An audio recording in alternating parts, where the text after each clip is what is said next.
Greetings to all of our listeners.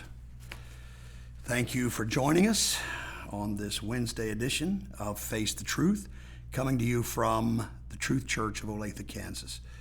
I'm grateful that you're listening, and it's my prayer that today's episode will minister to you and yours. I want to remind you of the very special service we have planned for this weekend. This coming Sunday, April the 12th, 2 o'clock, we're going to have a special Resurrection Sunday service in the parking lot of the church. In order to be sure that we don't violate any state or county mandates, we're asking that you remain in your car at all times.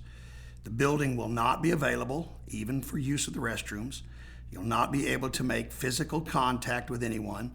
Nevertheless, we will be able to park within enough distance that we can at least see one another, offer a smile and wave, and enjoy worshiping God together. We're going to do our best to keep the service to a maximum of 1 hour because you won't have access to the restrooms. And I'm very excited about this opportunity, and I certainly hope that you're planning to join us if at all possible. I do ask that you get here early. Arriving late is going to make it difficult on those who will be trying to direct the parking. And furthermore, I'd love to hear some pre-service prayer being offered by the entire church family once again. You don't know how I miss that. Let me say this. If you don't feel comfortable coming, or if you're sick, please do not attend.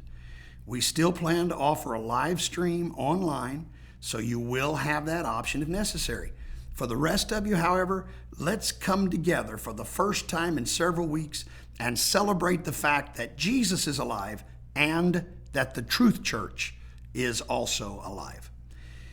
Now, as of today, the state of Kansas is under a new executive order from our governor. I hope to be meeting with our leadership very soon so we can discuss the ramifications of this new order and what, if any, changes we'll need to make so that we can adapt. We are going to do our best to remain compliant.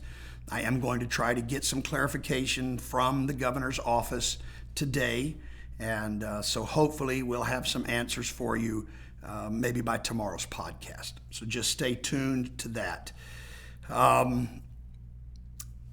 With that being said, let me go into today's devotion. And the last couple of days, we've spent our time looking at particular instances in the Old Testament. But today I want to take you to the New Testament and share with you something that really thrills my soul. Romans chapter 11 and verse 33. Romans chapter 11, verse 33. If you want to grab your Bible, pause the podcast, follow along with me. Romans chapter 11, verse 33. The Apostle Paul says, "Oh, the depth of the riches, both of the wisdom and knowledge of God. How unsearchable are his judgments, and his ways past finding out." Now, we all know that we have to study to show ourselves approved unto God. But I submit to you that there are some things we will never understand about God, regardless of how much we study. The contemporary English version translates Romans 11:33 this way: "Who can measure the wealth and wisdom and knowledge of God? Who can understand his decisions or explain what he does?" Now, of course, this is written to be a rhetorical question, a question that is so obvious that no answer is needed. The obvious answer is no one is able to fully understand God's decisions or explain what God does. No one can do that because his wisdom and knowledge is so deep and so unsearchable. We cannot understand the logic behind the things that God chooses to do. Isaiah chapter 55, verses 8 and 9, he says, "For my thoughts are not your thoughts, neither are your ways my ways, saith the Lord. For as the heavens are higher than the earth, so are my ways higher than your ways, and my thoughts than your thoughts." One of the things we do know about God is that he is unchangeable. Malachi 3 and 6 says, "For I am the Lord, I change not." Hebrews 13 and 8, Jesus Christ the same yesterday and today and forever. James chapter 1 verse 17 talks about the Father of lights, with whom is no variableness, neither shadow of turning. So I'm telling you that if God's ways have ever been past finding out, they will always be past finding out. We have to come to grips with the fact that much of what He does is beyond our comprehension and is therefore unrecognizable to our limited, finite minds. Now, church, we're going through things right now that we can't begin to understand. But we've got to remember that God understands it. He comprehends what we cannot comprehend. I know it's easy in these trying times to sit and wonder if God is even with us. But we know better than that. We know He has promised He would not leave us. Hebrews 13 and 5, He hath said, "I will never leave thee nor forsake thee." And we know that He cannot lie. Hebrews chapter 6, verse 18, by two immutable things in which it was impossible for God to lie. So God can't lie to His people. And He has promised us He will not leave us. Whether we feel Him right now or not, He hasn't left us. We may not understand what we're going through, but He hasn't left us. He's there.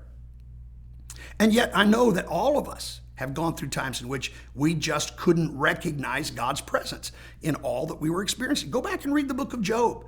And he talks about, he looked, on this side and couldn't find Him. And he looked in front of him. He wasn't there. He looked behind him. He couldn't locate God. God was nowhere to be found. I'm telling you, all of us have felt that at some time or other in our existence. And yet we need to understand that whether or not we see Him, feel Him, hear Him, experience Him, He has not left us. Even though we can't recognize His presence in what we're going through, we need to know God still has everything figured out. I talked to you the other day on the podcast about the three Hebrews. What I didn't mention in that story was that I can find no record that the Hebrews saw God in the fire. Nebuchadnezzar saw it. But the three Hebrews themselves never made a reference to God being there. They never said we saw Him. They never talked about recognizing His presence in the fire. They just knew they came through it.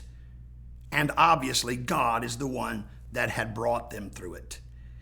Could it be that God hid Himself from them in the fire?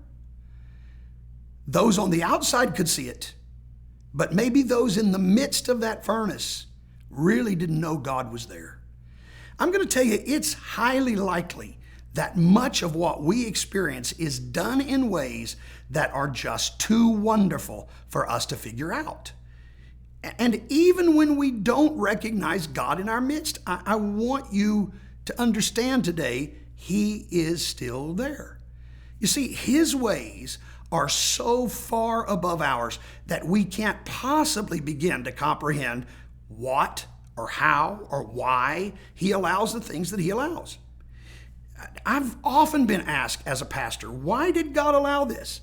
And I'm going to be honest with you, I don't have an answer most of the time as to why He allowed it. I don't know why. And the reason I don't know is because God's ways are far above mine and far above yours. And so we just have to, first of all, accept this fact. There are going to be situations in our life in which we do not understand why God's doing what He's doing. We just have to accept that. We don't understand it. But let me give you three principles that may help you walk through this time. Let me share with you some things that may give you something to grasp onto and help you to walk through these dark moments. First of all, while we may not understand or even like everything that comes our way, know this: God will make it work for our good. I used this scripture last night during the service, Romans chapter 8, verse 28. And we know that all things work together for good to them that love God, to them who are the called according to his purpose. I've said it many times. You've heard me say it, and I will continue to say it. The Bible doesn't promise that all things are good, but the Bible does promise that all things will work together for good. Paul and Silas probably did not understand why they were beaten. They probably didn't understand why they had to sit in a prison. I'm sure they didn't like it, but God worked it for their good. A jailer and his family were saved. So principle number one is we know God will make it work for our good. Number two, while we may not understand or like everything that comes our way, we know that one day God will either explain it to us or erase it from our minds. 1 Corinthians chapter 13, verse 12, for now we see through a glass darkly, but then face to face. Now I know in part, but then shall I know, even as also I am known. I believe there's a promise that a day is coming when God's going to explain some things to us. Revelation 21, verse 4 gives us the other side of this. And God shall wipe away all tears from their eyes, and there shall be no more death, neither sorrow nor crying, neither shall there be any more pain, for the former things are passed away. How is it that we're going to be in heaven and not be able to cry? How is it that we're going to get there and there's not going to be any sorrow going on? No more tears. Evidently, God's going to erase some things from our memory so we don't have to remember those things. I doubt that Joseph understood in the beginning why God allowed him to be sold into slavery, why God allowed him to be lied on, why God allowed him to be falsely imprisoned, forgotten. However, in the end, Joseph understood it completely.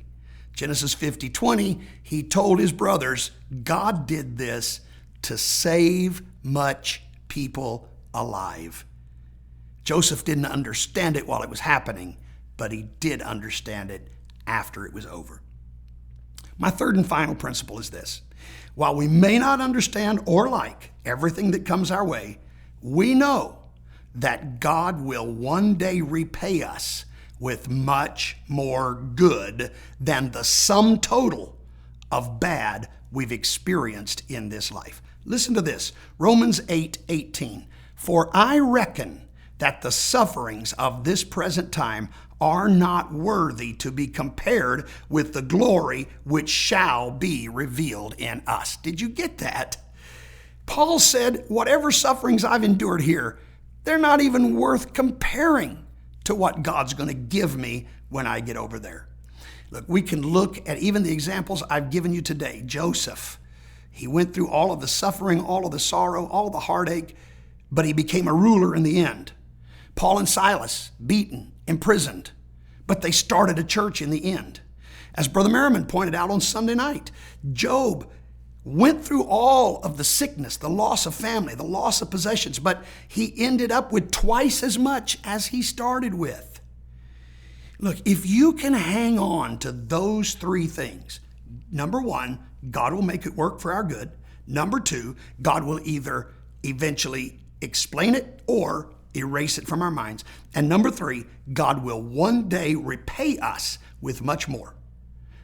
If we'll hang on to those three principles, it will make the times we don't understand a whole lot easier to bear. Just remember, child of God, just remember, His ways are past finding out. We can't figure God out, so let's hang on to the things we do know and understand about Him. Once again, thank you for joining us today. Please let me remind you, we are here to help you in any way that we can. Also, don't forget about this weekend's parking lot service. The online giving is back up and going, we hope. Hopefully we got all that fixed. give.newlifepc.com. If you need anything, reach out to us, prayer requests, testimonies, whatever. You can send it to prayer@olathetruth.com, prayer@olathetruth.com. God bless you, saints of God. Until next time, please take care, and let's come together this weekend for a great Resurrection Sunday.